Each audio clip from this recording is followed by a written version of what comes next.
Muito bem, você está com a sua Bíblia aí, Mateus 24:14.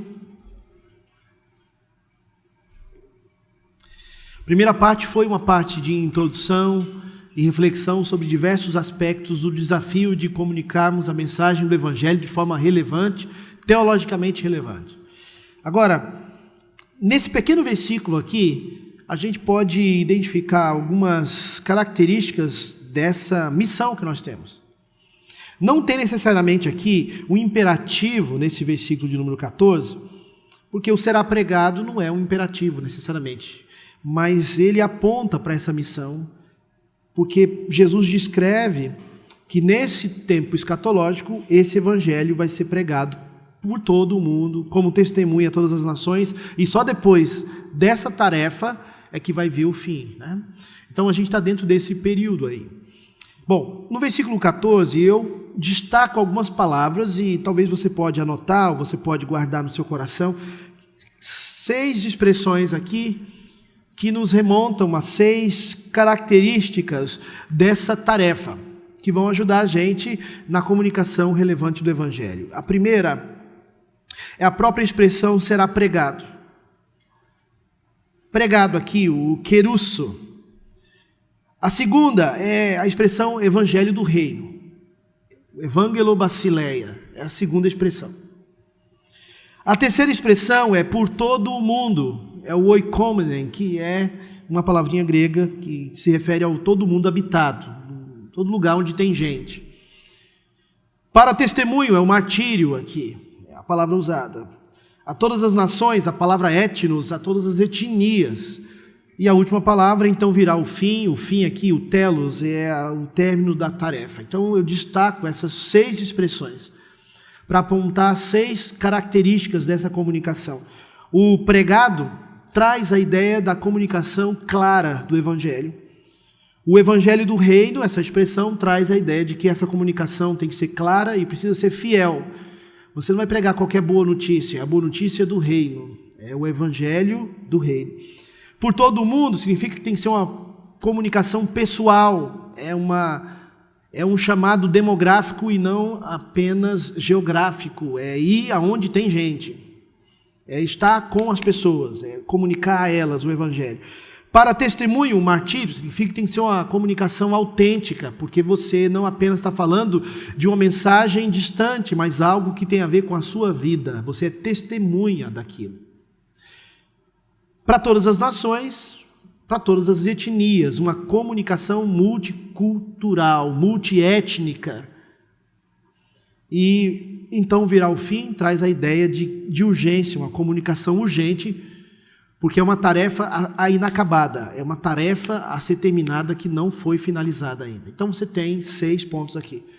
Comunicação clara, oikon, é o querisso, a comunicação fiel, a comunicação pessoal, a comunicação autêntica, a comunicação multiétnica e a comunicação urgente. Vamos pensar um pouquinho sobre cada uma delas. A primeira, a comunicação clara. Pregado, a palavra querisso, querusso, a palavra grega que se refere a uma figura que era muito comum no mundo grego e era muito comum no mundo antigo, do arauto, do mensageiro. Naquela época não tinha Instagram, não tinha TikTok, não tinha internet, nem Twitter, nem TV a cabo, nem transmissão ao vivo, nem tinha avião para mandar mensagem rápido, né? Então, se o rei, se o governante, se o imperador, se o grande chefe, se o governo tinha que fazer uma comunicação para todo o seu território, ele dependia de arautos para que essa mensagem fosse entregue para todos os condados do seu reinado. O querus, no período de Homero, se referia aos acompanhantes de um príncipe que cumprem os deveres de comunicar a mensagem que o príncipe tem, a autoridade que o príncipe tem para todos os seus súditos. Então, a ideia aqui é que o arauto, ele é um porta-voz de uma mensagem que não é dele, de uma autoridade que não é dele, e que ele tem a grande responsabilidade de entregar essa mensagem, de fazê-la ser audível inteligível, compreensível para todos os que precisam receber esse comunicado. Os arautos, por exemplo, conclamavam os soldados para a batalha. Então, o rei está convocando os soldados para a guerra. Os arautos iam pelos territórios do reino, chamando os soldados.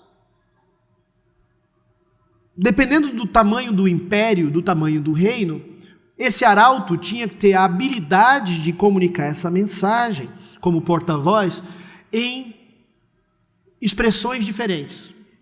Ele não mudava a mensagem, ele não adulterava o conteúdo, mas ele contextualizava para que as pessoas pudessem entender a mensagem. O arauto tinha que falar em voz alta, porque não tinha microfone nem alto-falante.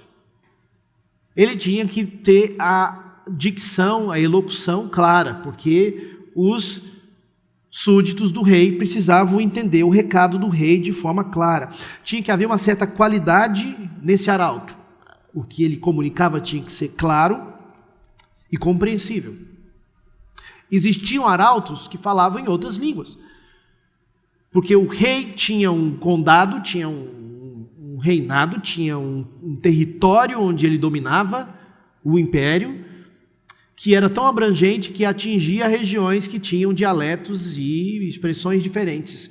Só que o arauto tinha que comunicar a mensagem do rei para todos eles. Então ele fazia essa contextualização. O rei falava através dele. Então, e será pregado traz a ideia de que o nosso desafio de comunicar o evangelho precisa ser claro, compreensível. As pessoas precisam entender o evangelho. Elas não podem se escandalizar porque não entenderam. Elas talvez se escandalizem porque entenderam. O jovem rico, se ele tivesse terminado o seu diálogo com Jesus, antes de Jesus fazer o último pedido, dele vender tudo o que ele tinha, o jovem rico não teria se escandalizado, teria?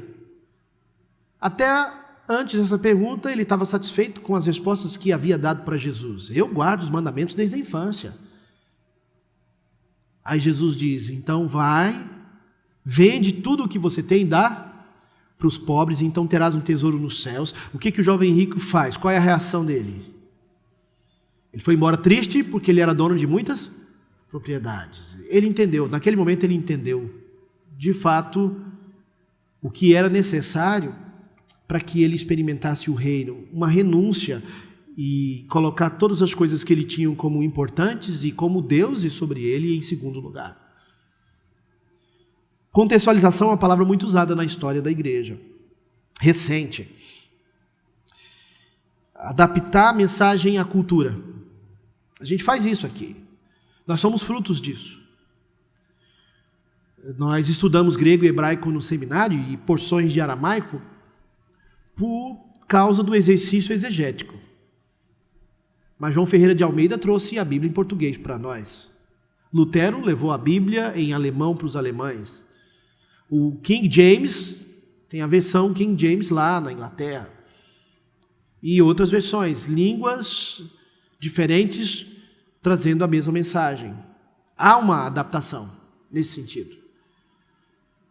Nós temos o exemplo de estilos musicais diferentes, harmonias diferentes, comunicando a mesma mensagem. Quando alguém me pergunta assim, pastor, como a gente consegue manter esse padrão dos reformadores? Lutero compôs Castelo Forte, aquela inologia antiga, bonita, que a gente tem, para a gente não perder. E eu sempre gosto de comentar, imitar os compositores reformados é cantar a mensagem de todos os tempos com a música do seu tempo, porque foi isso que eles fizeram. Eles não cantaram a mensagem do Evangelho com a música de 1000 anos antes deles, ou 500 anos antes deles. Eles cantaram a música do Evangelho com a musicalidade que eles viviam ali na primeira, na segunda escola de Viena, com a instrumentação do seu tempo.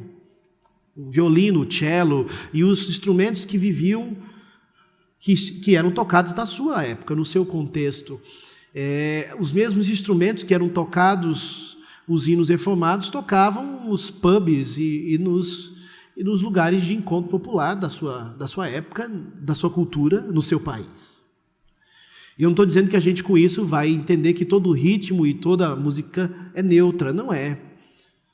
Também já existia no tempo de Lutero, Calvino, e no tempo dos reformadores, músicas profanas, danças sensuais. Já havia critério musical naquela época. Eles não escolheram qualquer música, em qualquer contexto, de qualquer jeito. Então, nós temos que ter critérios também, mas que era música do seu tempo, era. Eu trabalhei numa aldeia onde eu conheci um índio que usava terno e gravata.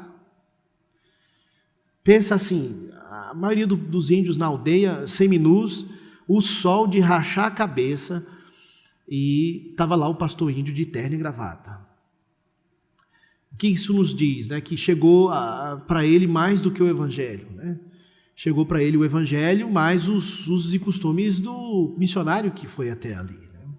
Então, nós precisamos entender que o queriço nos ensina que a comunicação do evangelho precisa ser clara e contextualizada, sem adulterar a mensagem, dentro do contexto.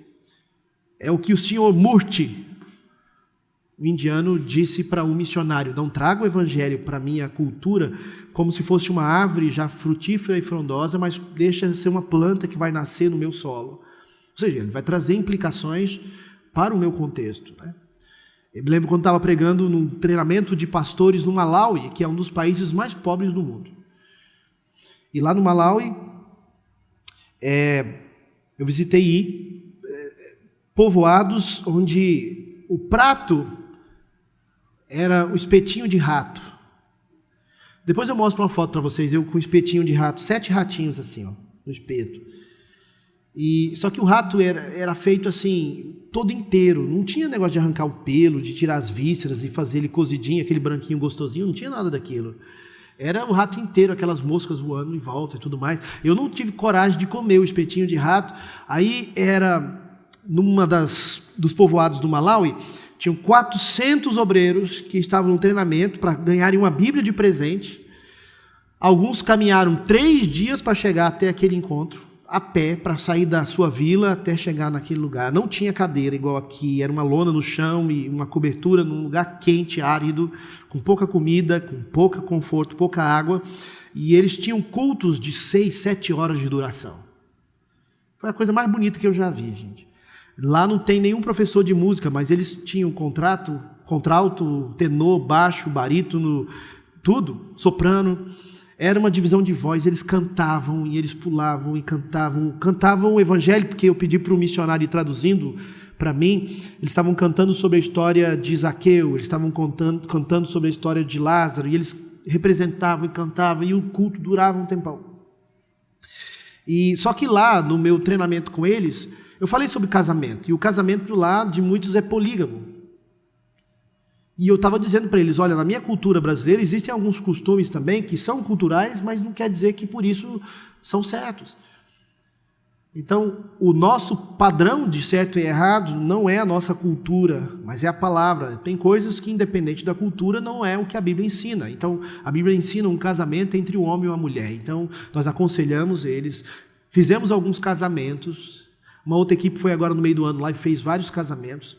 E muitos têm adotado o hábito de escolher uma das mulheres para ser a sua esposa e parceira sexual, e as outras serem esposas que ele apenas cuida, porque ele não pode abandonar, já tem filhos com ela. Então, tem uma situação de adaptação, e o Ronaldo Lidório fala isso nos seus livros de missiologia, que você vai ensinando para eles que a próxima geração não seja mais polígama. Então, ali ele não abandona as outras mulheres, mas ele entende a escolha de uma delas para ser de fato a companheira, mas ele vai trabalhando para que os filhos não sejam mais polígamos. Existem desafios assim da aplicação do evangelho. É um só, mas existe o trabalho do arauto, que tem que falar o recado do rei na língua que o povo vai entender o recado do rei. Não é para distorcer o recado, mas é para deixar ele ser claro, que as pessoas entendam. O Tim Keller falava sobre isso.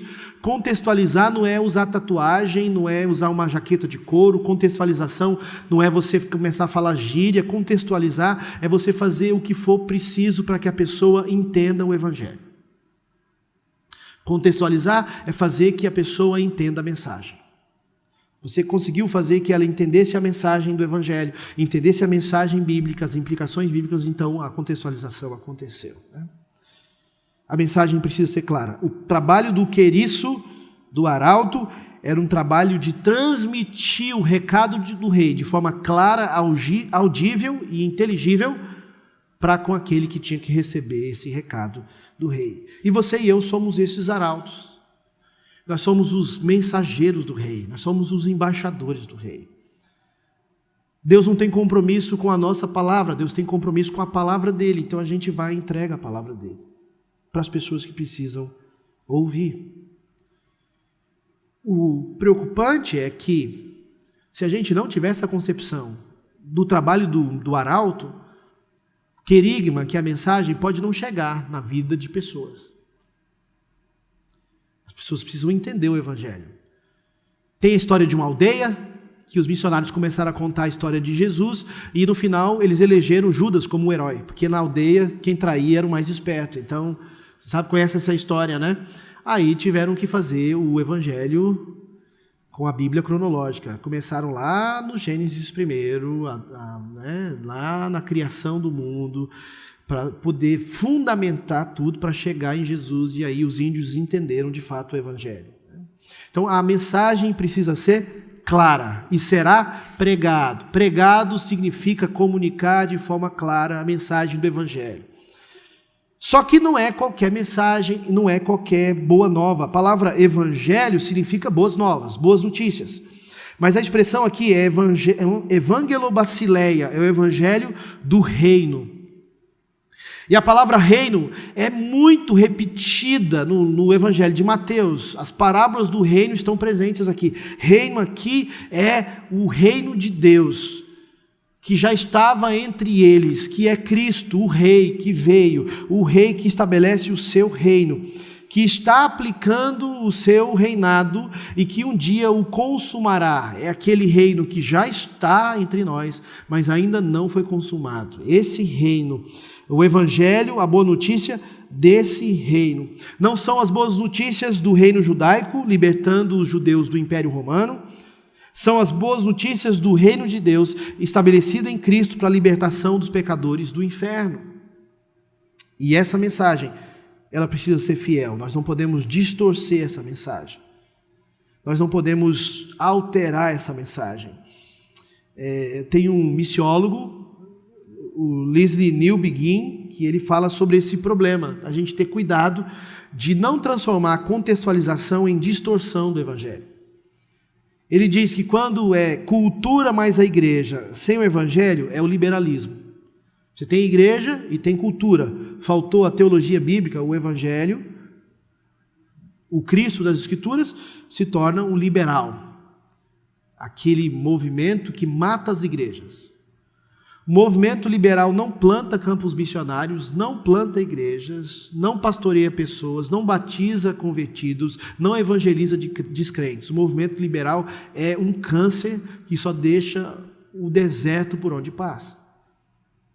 Sabe aquela história a Bíblia não é a palavra de Deus, ela tem alguns pedaços que são a palavra de Deus. Já ouviu esse argumento? Né? A Bíblia contém porções da verdade, mas ela toda não é a verdade, você tem que filtrar. Aí o que a gente pergunta, então quem é que decide isso? Se a Bíblia, ela contém a verdade, mas ela não é a verdade, quem é que diz qual parte é verdade e qual parte não é? Você? Eu? Aquele A? Quem? E aí a gente lança todo o fundamento da nossa vida e do nosso ministério, da nossa identidade, da nossa missão, num pântano sem chão, sem fundamento. Por isso que Paulo é muito incisivo com Timóteo, aqui em 1 Timóteo e em 2 Timóteo. Toda a Escritura é inspirada por Deus. O que não significa que a gente já esgotou todos os significados dela, mas significa que nós temos um depósito, pela tradição que a igreja nos trouxe até aqui, pelos estudiosos que já vieram antes de nós já temos uma boa explicação sobre ela, para que a gente possa se aprofundar na palavra de Deus. Então, contextualizar não é dizer às pessoas aquilo que elas querem ouvir, mas oferecer às pessoas respostas bíblicas que elas talvez não queiram ouvir, porque tem que ser o evangelho do reino. Então tem que ser a mensagem clara, contextualizada, que o arauto entregava em nome do rei para os seus súditos, mas precisa ser o evangelho do reino. O mensageiro não tem o direito de alterar a mensagem. Isso diz muito sobre pregação. O que é uma pregação bíblica? É você explicar, ilustrar e aplicar a palavra de Deus na vida das pessoas. Eu não posso alterar, eu não posso aumentar e eu não posso diminuir. Muitos pregadores têm um tesouro nas mãos, levam para o púlpito o tesouro, que é a palavra de Deus, uma riqueza que promove cura para todas as nossas dores e respostas para as nossas questões e para os nossos dilemas da vida. A palavra de Deus, que é a espada de dois gumes, que divide alma e espírito, juntas e medulas, a palavra de Deus que é viva e eficaz, a palavra de Deus que é o nosso guia, lâmpada para os nossos pés. Aí o pregador chega no púlpito, traz esse tesouro, coloca em cima do púlpito, elogia a capa, elogia a beira, elogia o chão, viaja, conta um monte de coisa, mas termina o sermão sem abrir. O baú não foi aberto, o tesouro não foi trazido para a igreja. Consequentemente, a igreja não é alimentada, a igreja não é nutrida, a igreja adoece, as ovelhas não estão passando com uma boa alimentação, e tudo se perde. E será pregado o evangelho do reino. Prega o evangelho. Essa é a missão que nós temos, a palavra de Deus tem que ser pregada. A outra expressão que tem aqui, em Mateus 24:14, é: e será pregado este evangelho do reino por todo o mundo. Estão vendo aí essa palavra por todo o mundo? É o oikomenem. O oikos pode significar casa, mas oikomenem significa o mundo conhecido, a terra habitada, uma delimitação demográfica e não geográfica. Ou seja, essa palavra que aparece algumas vezes no Novo Testamento é traduzida geralmente como mundo habitado ou mundo conhecido. Era usada pelos escritores bíblicos se referindo ao mundo civilizado, em alguns contextos, ao contexto do mundo romano, onde havia um grande número de pessoas perdidas e que não conheciam a Jesus. O decreto de César Augusto, que é descrito em Lucas 2, diz que ele chegou em todo o oikomenem, em todo o mundo habitado do império. Então, isso significa que a nossa missão de pregar com clareza o evangelho do reino é uma missão de caráter demográfico e não geográfico. Você não é chamado para lugares, você é chamado para pessoas. Pessoas se convertem ou não a Cristo, não lugares, não regiões. O nosso chamado é demográfico e não geográfico. Eu me lembro do pastor Elias Medeiros, que foi professor meu no doutorado. Ele é um pastor brasileiro que foi pastor muitos anos em Jackson, no seminário do RTS lá em Jackson, nos Estados Unidos. E ele é um evangelista nato. Ele é aquele professor que, durante uma semana de aula, ele vai te contar das experiências de evangelismo diárias que ele tem. Sabe aquele cara que encontra com alguém no elevador no primeiro andar e no 10º ele já está orando com a pessoa, né? Desse jeito que ele é um desses homens assim. E o doutor Elias contava que ele tinha alguns alunos no seminário em Jackson que diziam que tinham um chamado para o Japão. Tem um chamado para o Japão. E aí o professor disse que ouviu isso por algum tempo, já assim no 2º ou 3º ano de seminário, ele pergunta para esses alunos: você tem chamado para o Japão? Tem. Você sabia que aqui em Jackson tem uma comunidade japonesa? Aí um ou dois alunos ali: não, eu tenho várias bíblias em inglês e japonês, eu já fui visitar os restaurantes deles, já entreguei bíblias para eles, já evangelizei muitos japoneses aqui em Jackson. Você conhece? Não, nunca vi. Você nunca foi atrás? Nunca teve interesse? Não, nem sabia. Não. Você quer evangelizar japonês ou quer visitar o Japão? A pergunta que ele fez. Você quer evangelizar japoneses ou você quer viajar para o Japão? Essa pergunta tem que martelar na cabeça da gente. O que a gente quer fazer? Nós estamos atrás de pessoas ou de experiências transculturais legais para a gente contar a história depois. Nesse meu trabalho de formação, nesse meu tempo de formação como pastor e em pastorado e missões no final dos anos 2000, eu fui para esses contextos transculturais fazer estágio entre os indígenas, ribeirinhos, na Europa, na África, e eu me apaixonei pelo trabalho, de trabalhar com pessoas. A cultura não há uma romantização do brasileiro que vive lá fora. Uma romantização do brasileiro que vive em outro país. Conversa com os que não são brasileiros vivendo aqui. Se as coisas são assim, tão tranquilas, se é um processo simples, se os brasileiros, em muitos contextos, são sempre os forasteiros, os estrangeiros, os visitantes, os deslocados. Eu já conheci muito brasileiro fora do Brasil vivendo muito pior do que a gente, só para dizer que está vivendo lá fora. Vivendo pior em espaços pequenos, com poucas condições, a alimentação é pior, o dia a dia é pior, a qualidade de vida é pior, só para dizer que está vivendo em Londres, só para dizer que está vivendo em Chicago, só para dizer que está vivendo não sei aonde, em Portugal ou em outro lugar, para dizer que está vivendo fora, para ter a sensação, mas vivem pior do que se estivessem aqui. Então, a nossa vocação é para pessoas. Nosso chamado é demográfico e não etnográfico e não geográfico.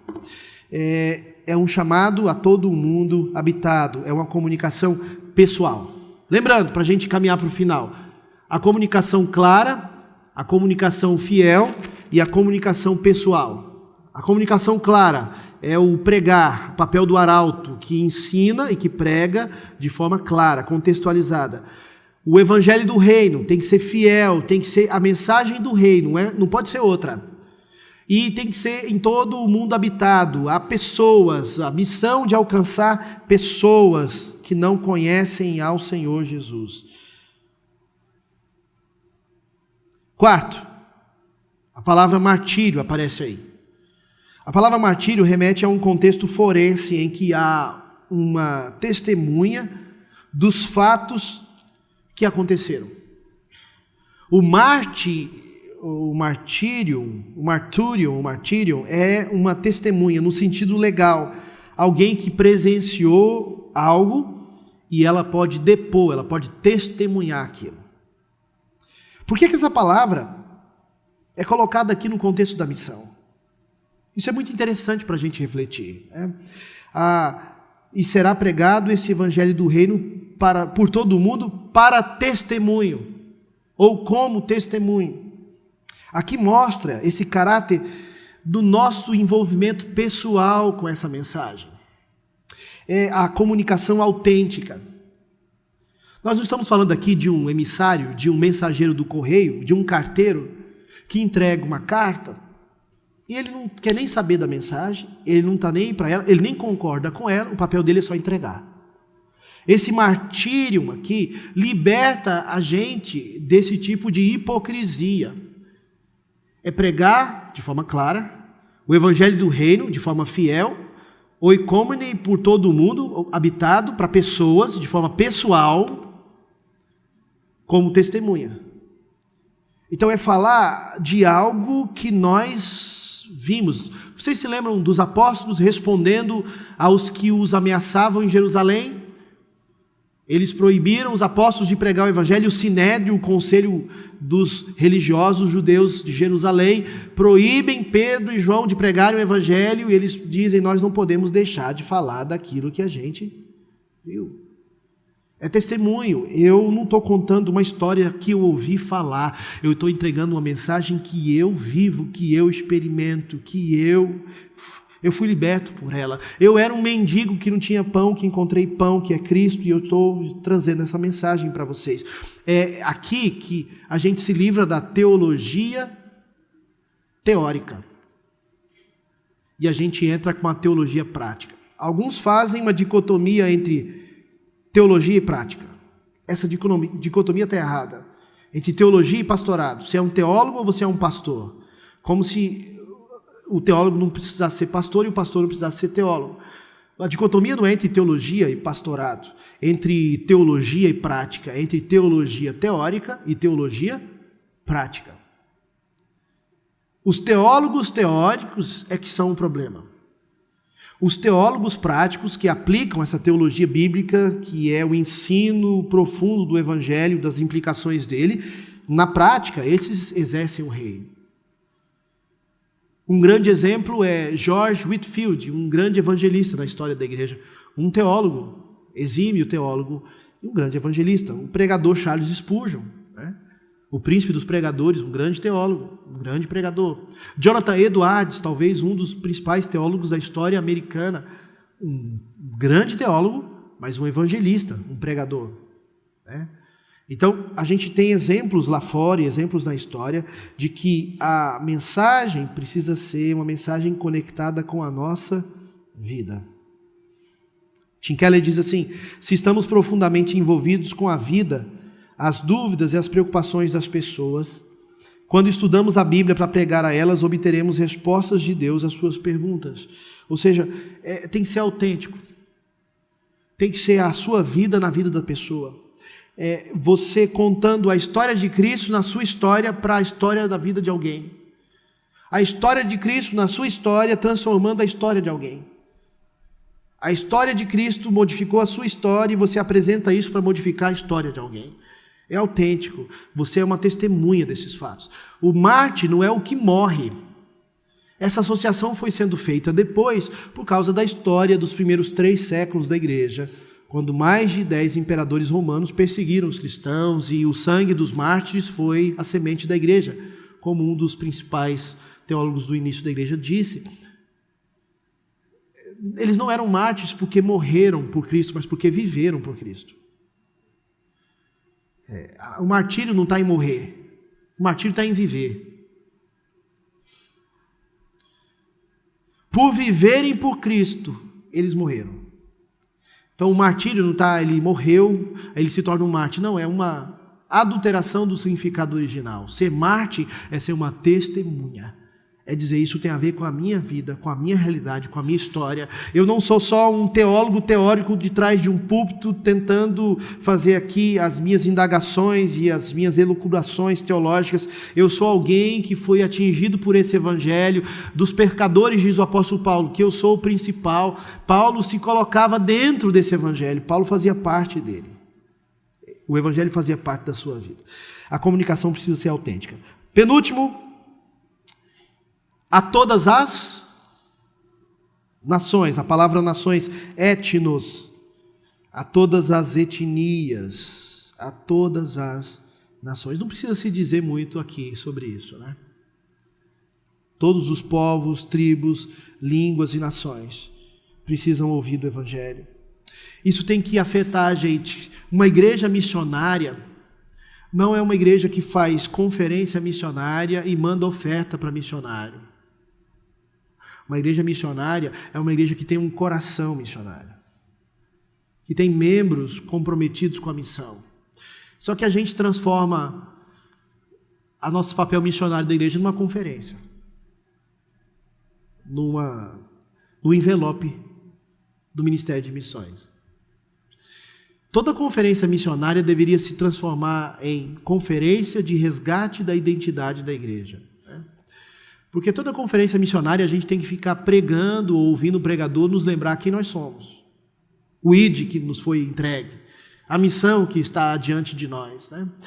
Uma igreja missionária, uma igreja que entende e que se compromete com o coração e com a alma para que esse evangelho chegue a todas as etnias. São missionários no coração e enviando missionários que vão trabalhar em outras culturas. Eu sei que existe uma diferenciação de nomenclatura teológica entre missões e evangelização. Só que missões está dentro da tarefa de evangelização da igreja. Missões é uma parte da tarefa de evangelização da igreja. A tarefa de evangelização é pregar o evangelho por todo mundo. Quando você prega o evangelho para a sua própria cultura, você está fazendo um evangelismo local, nacional.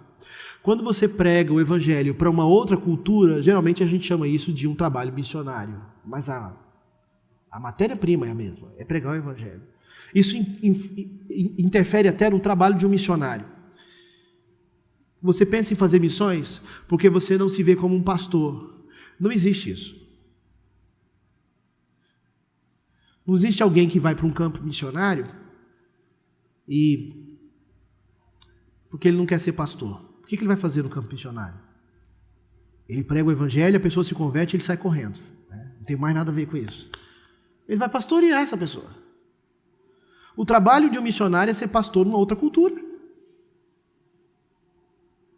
O trabalho de um missionário é cuidar, pregar e ensinar pessoas de uma outra cultura. Ele não é missionário porque ele não gosta de pessoas, ele não gosta de igreja, e então ele vai ser missionário em um outro país porque ele tem um perfil mais missionário. Não, o perfil missionário é definido por uma adaptação mais fácil, por uma inclinação, uma paixão maior, por fazer esse trabalho em uma outra cultura. Isso é que discerne chamados. Uma pessoa que fala, eu quero trabalhar a pregação do evangelho em uma outra cultura, eu tenho facilidade, eu tenho paixão por isso. Então ela pode pregar o evangelho, pastorear numa outra cultura, mas não no sentido de quem não pastoreia e quem pastoreia. Missionário é o que não pastoreia, pastor é o que pastoreia. Não existe isso na Bíblia. Pega o apóstolo Paulo e pega os outros missionários da igreja primitiva, as viagens missionárias, como eles iam confirmando com os presbíteros, visitando e tudo mais. É um trabalho de cuidado, é um trabalho de pregar o evangelho para todas as etnias, e isso precisa ser a nossa responsabilidade. Por fim, meus irmãos, para fechar essa última parte, e então virá o fim.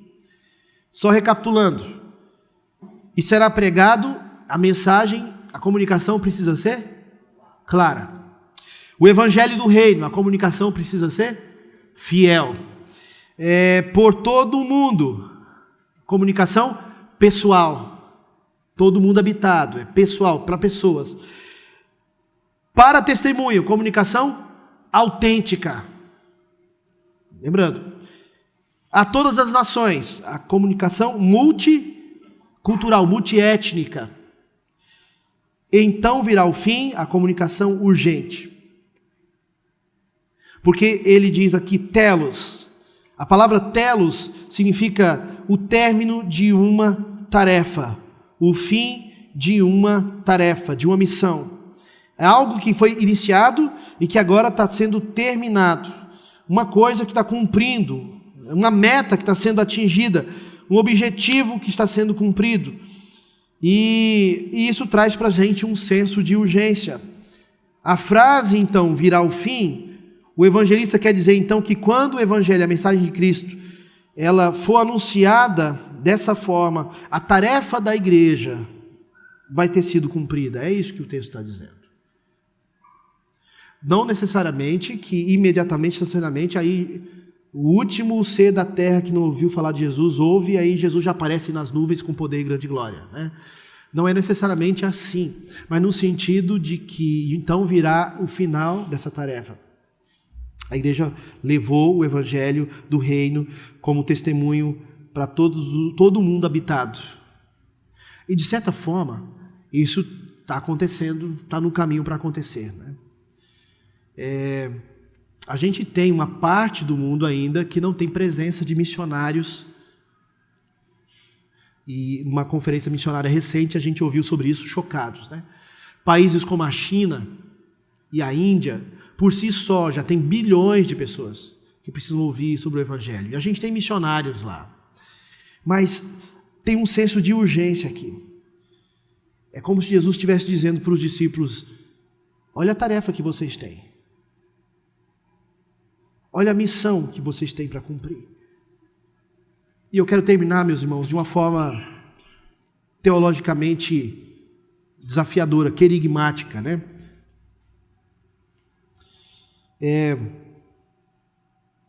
Você faz parte dessa narrativa aqui, você está dentro dessa história. Nós somos a igreja de Jesus, o mensageiro de Deus para essa era, para essa geração, para esse tempo. Entre a ascensão de Jesus, ele deixa uma missão sobre a sua igreja. E um dia ele vai voltar. E essa missão precisa ser trabalhada por todos nós. Nós não podemos responder pela geração dos que vieram antes de nós.